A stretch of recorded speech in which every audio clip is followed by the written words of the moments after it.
এগুলো হচ্ছে রস, খেজুরের রস দিয়ে পোলার চাল দিয়ে পায়েস রান্না করতেছি।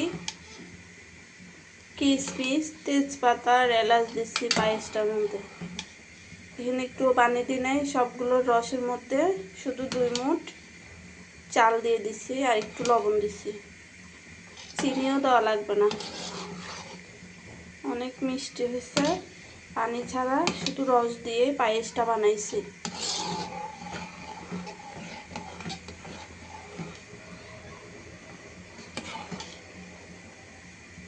রসের পায়েস।